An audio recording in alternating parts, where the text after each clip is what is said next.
From now on, we'll manage the house ourselves. You meet to find another place to live. My brother and his wife, with my mother's support, want me out, treating me like an obstacle. Do they realize I've been covering the living expenses? It's surprising they'd be so disrespectful.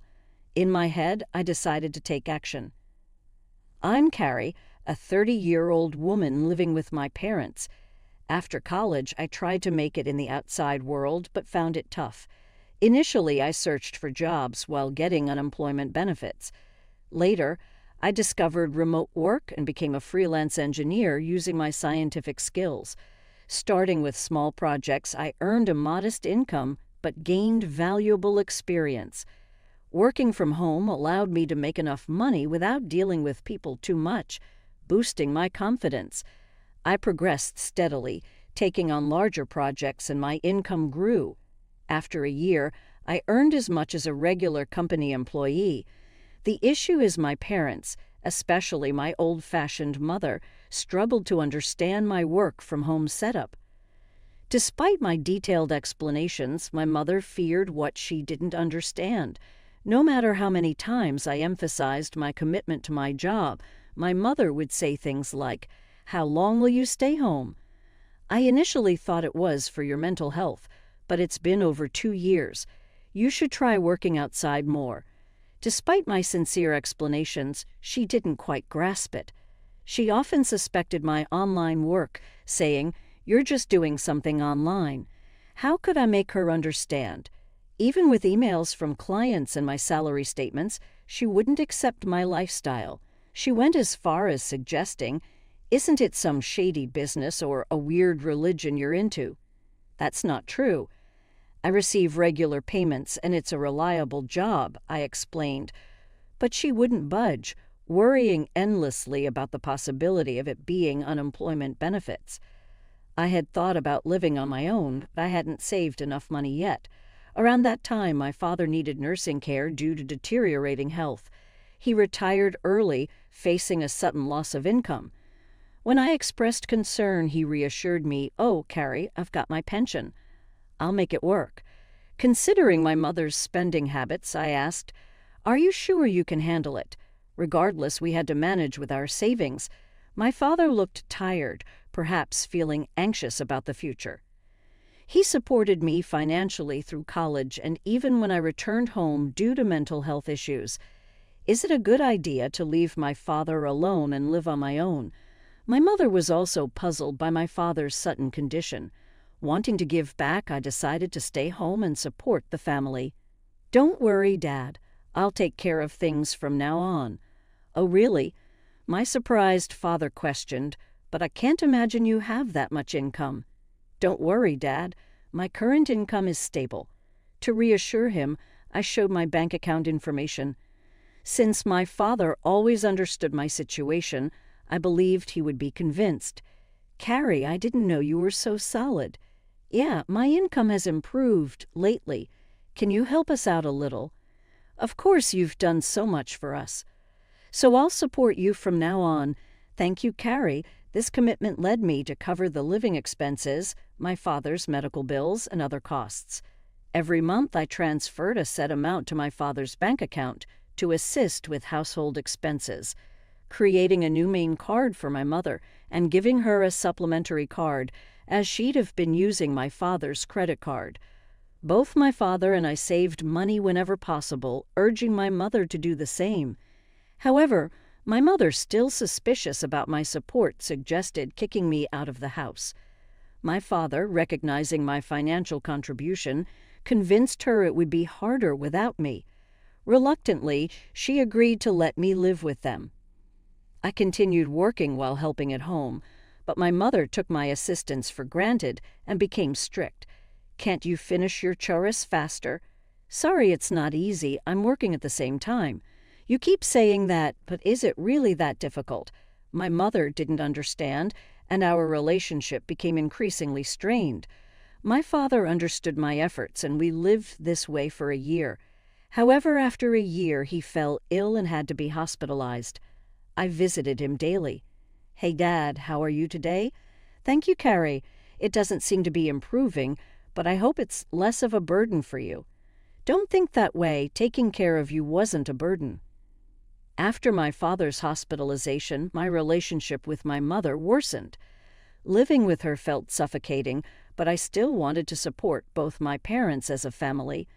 I cherished memories of my mother making my lunchbox and putting effort into dinner when I was a student. However, my perspective changed when my brother Kevin and his wife, Mary, unexpectedly arrived one day. My mother seemed to have invited them without telling me. My brother announced, "We're going to live here now." I was shocked and asked why. He explained, "Mom was worried. She thought it might be tough for you to live here alone while Dad's not around." Surprised, I turned to my mother, but she avoided eye contact. My brother added, "We'll support you, Carrie." His wife, however, hinted at something more with a smirk. My mother stated, "Thanks both of you, Carrie. Be prepared to contribute. Otherwise, it might be hard for you to stay in this house." The situation with my brother and his wife being invited to our house was unexpected. My brother, with a degree from a prestigious college, worked for a solid company, presumably earning a good salary. However, I was also dedicated to my work. Could they manage without me? A new chapter of living together began. Living with them turned out to be more challenging than I thought. "Carrie, why aren't you up yet? Wake up and make breakfast." My brother's wife yelled, banging on my door. "I'm already up. I'm working early," I replied. I was fully awake and in work mode as a morning person. This was my most focused time of the day, and I wanted to spend it without any disturbances. "Really? Then get on with it and get breakfast ready." Do I have to make everything by myself? Our family usually had a relaxed morning, eating when and what we wanted, with my mother and brother's wife at home. I thought it was normal for her to prepare breakfast. She insisted we're living together, so we need to cooperate, right? Reluctantly, I helped prepare breakfast, but they weren't satisfied. "Is this all you made?" "This isn't enough," they said. I had prepared soft scrambled eggs, a lettuce salad, buttered toast, and a juicy sausage. A decent breakfast, I thought. Did I miss something? "If you don't want it, you don't have to eat it," I replied. They looked surprised at this response. What's with that attitude? "Who do you think you are? This is unacceptable. You should help with the housework." "But I have work to do too," I protested. "Work? Really? I can't believe it. What kind of work is that? Are you crazy?" My brother and his wife questioned and scolded me. My brother, influenced by my mother, tended to look down on me and make fun of me. Despite this, my work time was precious. I headed to my room, packed my laptop, and left the house. "Wait, where are you going?" Ignoring my brother's voice, I went straight to my father's hospital room. He looked surprised as I entered. "Carrie, what's wrong? You seem flustered," he said.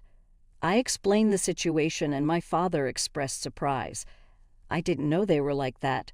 "I'm sorry, Carrie. Don't worry about it. You can choose your own way of life." Feeling lost, I thought about my mother's comfort with Kevin at home. My father reassured me, "You don't need to stay where you're not comfortable. I want you to live happily, so live your life the way you want to."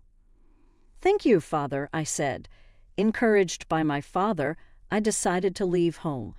When I returned in the evening, a tense scene awaited me.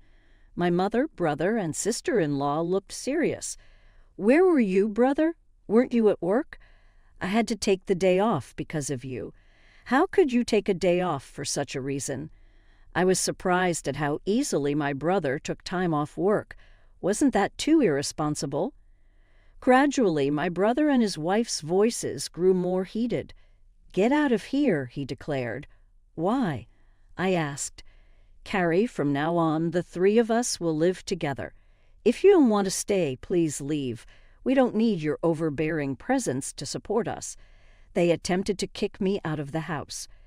"Carrie, that's enough."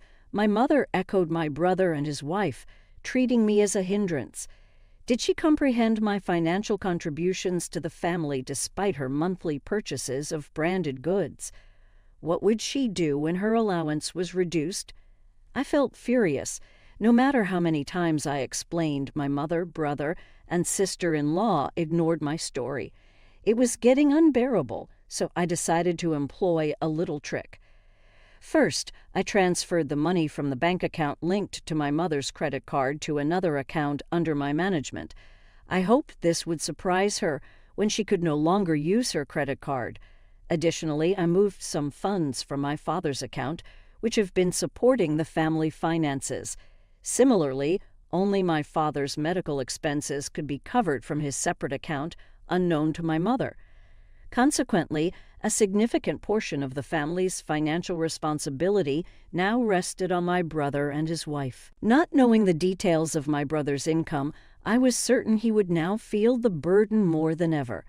After completing all the necessary formalities, I packed my belongings and declared, "I'm leaving this place." My mother, brother, and sister-in-law looked surprised at my words. Despite their constant harassment, they didn't anticipate that I would actually take action. But as I observed their expressions, it seemed like they were enjoying the situation. "You're finally leaving," my brother said.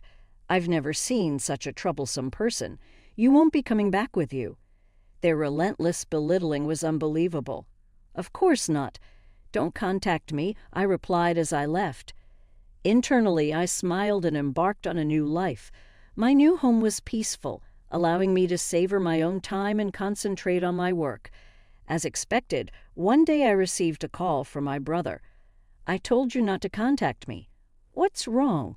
His voice carried surprise and urgency. "Oh, that? Yes, that's right. Why are you asking now? Why didn't you tell me? We had no idea." "Well, I did mention several times that I was working, but neither you nor Mom believed me."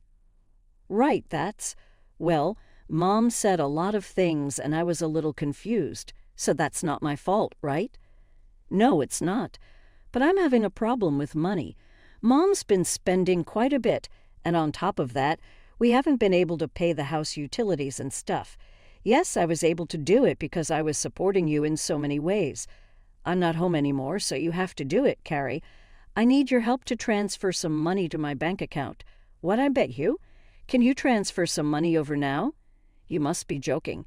You're working for a big company. Isn't that how you make a living?" "Well, actually, I got fired from that company." "What? Why?" "I made a big mistake. Was that before you moved back to our parents' house?" My brother's reply left me speechless. I guessed correctly. My brother may have come back to my parents' house thinking that there was enough money in the house. He probably thought he would be able to get by with a solid pension coming in after my father retired. I wished to convey to my brother that I played a significant role in supporting the family finances, despite appearing idle. The thought of the surprise on his face when he discovered that I was the one maintaining the household finances, assuming they were stable, brought a certain amusement. The same revelation awaited my brother's wife and mother. My brother's wife implored, "We need your help. We're running out of savings." My mother echoed, "Your father is really upset about this. He won't contribute to the household finances anymore. We're in a tough situation." "I've supported you enough. You're all healthy, so work hard and support yourselves. I'll cheer you on," I replied firmly. A frightened voice came through the phone. "Reflect on your actions. I'm hanging up now. Don't contact me." "But, Carrie, wait a minute." I distanced myself from my brother, his wife, and my mother. My father felt unable to return to his life with my mother, seeking legal advice and relocating to a different place. Fortunately, I could visit him daily. A friend updated me on my brother's recent situation. He then moved to a small apartment, living a frugal life. My mother, accustomed to homemaking, struggled with her newfound job.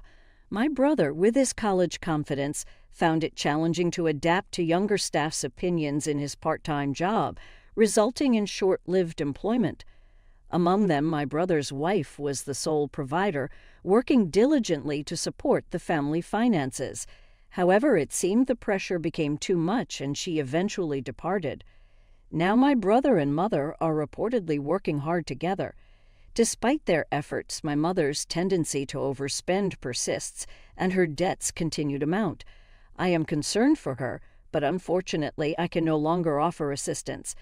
I am currently putting in a lot of effort in a comfortable living space. My income is gradually increasing, and I'm contemplating trying something new. I aspire to visit my father daily and spend more time with him to witness his cheerful smile.